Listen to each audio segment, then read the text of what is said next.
Hello student, let's get back to our first chapter of history. देखिए इसके पहले हम डिस्कस कर चुके थे कि सोर्सेज ऑफ हिस्ट्री क्या थे और एक 18th सेंचुरी का हमने ओवरव्यू देखा था. Now come to the renaissance and its effect on the people of Europe. First of all renaissance क्या था? रिनेसेंस का मतलब है रीबर्थ, या इसको कह सकते हैं पुनर्जन्म और रिवाइवल ऑफ लर्निंग. मतलब जो इंसान के आइडियाज़, बिलीव्स और सोच थी उसका रीबर्थ हुआ, रिवाइवल हुआ. उन्होंने नई तरीके से सोचना स्टार्ट किया. ये फर्स्ट ऑफ ऑल इटली से स्टार्ट हुआ. It first of all begin from Italy and then it has spread to all the parts of Europe. Italy से स्टार्ट होकर ये पूरे यूरोप में फैल गया. अब देखिए इसमें क्या था कि जो लोगों, इसने इस मूवमेंट ने इंस्पायर किया लोगों को कि खुद के लिए सोचें कि जो कस्टम, ट्रेडिशन और इंस्टीट्यूशन उनके लिए हार्मफुल है उसको चैलेंज करें. ये साइंटिफिक टेम्पर, मतलब एक तरह का गुस्सा सब में आया और इसने बहुत सारे नए इन्वेंशंस और डिस्कवरी की.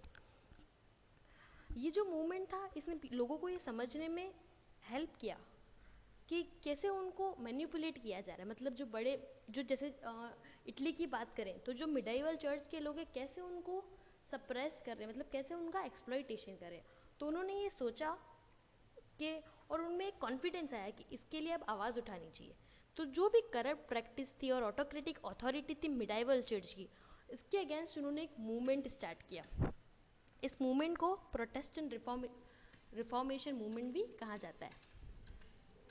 प्रोटेस्टेंट रिफॉर्मेशन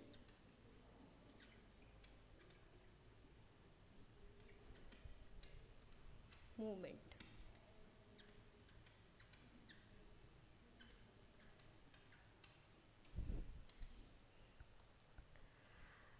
अब ये जो पीरियड था इसने बहुत हेल्प की नई नई सिटीज़ और नए नए टाउन्स और जो सिटीज़ थी उनके इमर्जेंस में, क्योंकि लोगों ने भी स्टार्ट कर दिया था सोचना. उन्हें पता चल गया था कि हमारा बिल्कुल भी एक्सप्लॉइटेशन ना हो जो चर्च के थ्रू हो रहा है.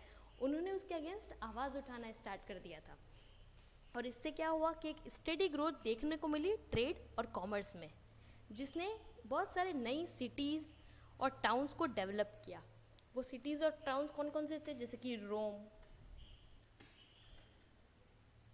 वेनिस, आपने सुना ही होगा रोम, वेनिस के बारे में, लंदन. ये सारे नए टाउन्स और सिटीज़ का जो है डेवलपमेंट हुआ. ये कोस्टल एरिया से, या तो कोस्टल एरियाज के पास थे या सी रूट्स को आपस में कनेक्ट करते थे. अब जो मिडिल क्लास थी उसमें बहुत सारा चेंज आया, वो डेवलप होने लगे. लेटर उन्होंने लॉयर्स, टीचर्स, ये सारी प्रोफेशनल क्लास भी मिडिल क्लास में आने लगी. वेल्थ और नॉलेज मिडिल सेक्शन का बढ़ता गया. तो इन्होंने क्या किया कि जो it supported strong rulers and were protected by them. ये रूलर्स को सपोर्ट भी करते और रूलर्स बदले में इनको प्रोटेक्ट करते. नए स्टेट बनने लगे जो कि फ्यूडल कंट्रोल से फ्री थे. नए स्कूल्स बनने लगे, नए कॉलेजेस बनने लगे.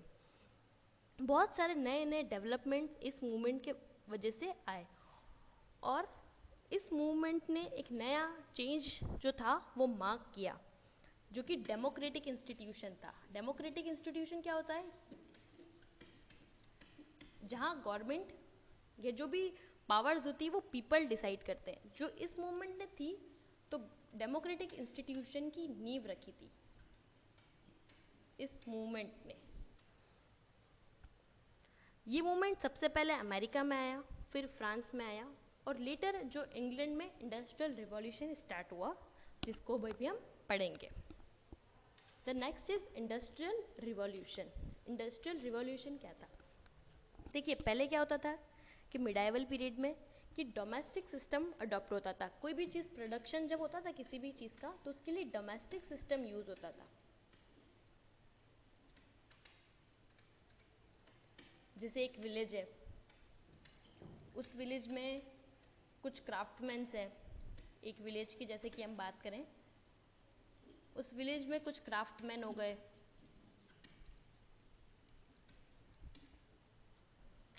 कुछ वीवर्स हो गए,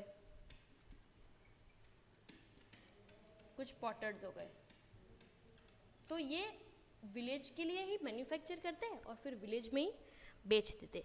ऐसा कई टाइम तक चला कि विलेज था, एक प्रोडक्शन स्टार्ट हुआ, डोमेस्टिक सिस्टम अडॉप्ट किया, विलेज में ही अलग अलग लोग थे, उन्होंने प्रोडक्शन स्टार्ट किया और वो विलेज में ही ख़त्म हो गया। लेकिन लेटर जब डिमांड बढ़ी, जब लोगों की, जब विलेज में जो सामान था वो एडिक्वेट नहीं हुआ, मतलब अब और हमें ज़रूरत लगी, रॉ मटेरियल की ज़रूरत लगी, ये हुआ, तो एक नया सिस्टम जो था प्रोडक्शन का वो स्टार्ट हुआ, जिसे हम कहते हैं फैक्ट्री सिस्टम।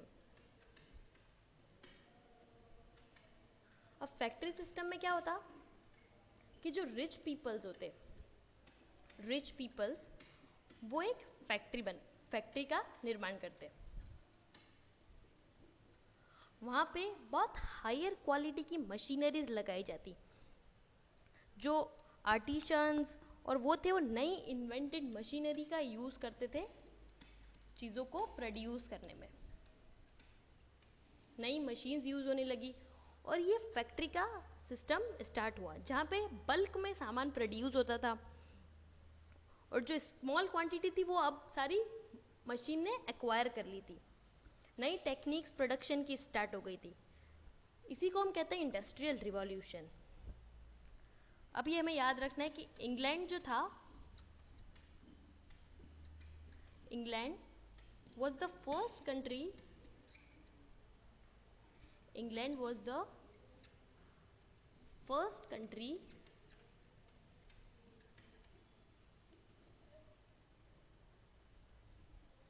जहाँ पे इंडस्ट्रियल रिवॉल्यूशन स्टार्ट हुआ, where industrial revolution take place.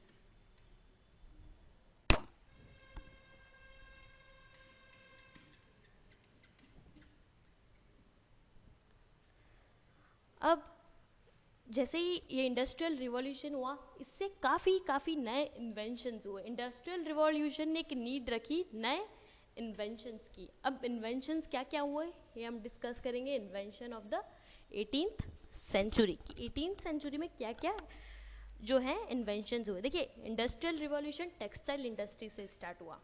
Textile industry मतलब क्या, क्लोथ जो इंडस्ट्री थी, मतलब जो क्लोथ की फैक्ट्रीज थी, वहाँ से हमारा इंडस्ट्रियल रिवॉल्यूशन स्टार्ट हुआ। अब यहाँ पे नई नई मशीन्स की रिक्वायरमेंट्स होती थी, क्योंकि जो हैंडवर्क था वो काफ़ी स्लो था, तो अब नई नई मशीनरी थी। उसके लिए क्या होता था कि ये लोग बल्क पे इंडिया से कॉटन को एक्सपोर्ट करते। Large quantity of cotton was important from India. बहुत सारा कॉटन ये लोग इंडिया से इम्पोर्ट करते, और अब इसको स्पिन करने के लिए और वेव करने के लिए, मतलब जो धागा था उसको धागा बनाने के लिए और क्लोथ्स बनाने के लिए नई नई मशीनरी की ज़रूरत हुई। तो ऐसी कई अलग अलग मशीनरी बनी, जैसे कि फ्लाइंग शटल बनी,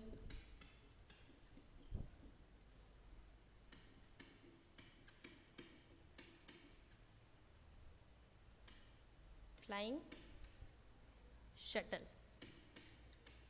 जो कि के द्वारा बनाई गई।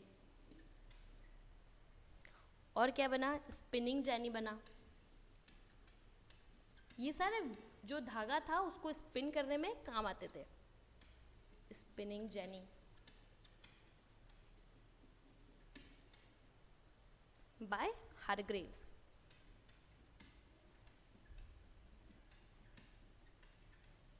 ऐसे कई बहुत सारे इन्वेंशंस हुए, जैसे कि स्पिनिंग जेनी हमने पढ़ा, वाटर फ्रेम आर्कराइट द्वारा बना, म्यूल जो कि क्रॉम्पटन ने बनाया। ऐसे कई सारे इन्वेंशंस अलग अलग हुए, लेकिन एक इन्वेंशन था, the invention which symbolises the industrial revolution. एक ऐसा इन्वेंशन था जिसने पूरा इंडस्ट्रियल जो रिवॉल्यूशन है उसको सिंबलाइज किया। वो था स्टीम इंजन। हम सब जानते हैं जैसा कि स्टीम इंजन किसने इन्वेंट किया था, बाय जेम्स वॉट। ये याद रखना है हमें, steam engine by James Watt. ये सबसे बहुत ही अच्छा इन्वेंशन था। ये इन्वेंशन ऐसा था कि जो इंजन उन्होंने बनाया, स्टीम इंजन, वो किसी भी मशीनरी के साथ एडजस्ट हो सकता था, जो कि एक बहुत ही अच्छा इन्वेंशन था 18th सेंचुरी का। फिर धीरे धीरे 19th सेंचुरी, जब रोड्स और ये सब बहुत अच्छे हो गए, तब टेलीफोन का इन्वेंशन हुआ और हमारा जो कम्युनिकेशन था वो काफ़ी अच्छा हो गया। 19th सेंचुरी में जब टेलीफोन का इन्वेंशन हुआ तो कम्युनिकेशन प्रोसेस काफ़ी अच्छा हो गया। अब इंडस्ट्रियल रिवॉल्यूशन और इन्वेंशन से क्या हुआ कि जो ओल्ड कॉटेज इंडस्ट्री थी वो अब धीरे धीरे ख़त्म होने लग गई। अभी भी हमें बहुत कम देखने को मिलती है हैंडमेड चीज़ें। ऐसा क्यों? क्योंकि अब सारी जगह इंडस्ट्री ने ले ली है।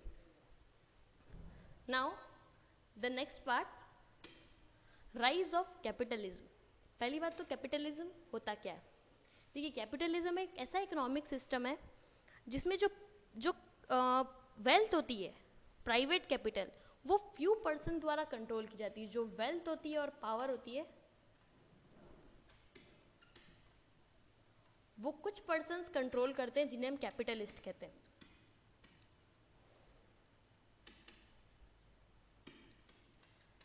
जिन्हें कहा जाता है कैपिटलिस्ट। सारी जो वेल्थ और प्रॉफिट होता है ये सब ये अपने अंडर में ले लेते हैं। सारा प्रॉफिट्स इनके पास रहता है, कैपिटलिस्ट के पास।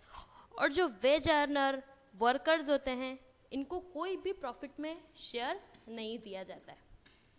जो वर्कर्स और वेज अर्नर्स होते हैं, इनको प्रॉफिट में कोई भी शेयर नहीं दिया जाता है।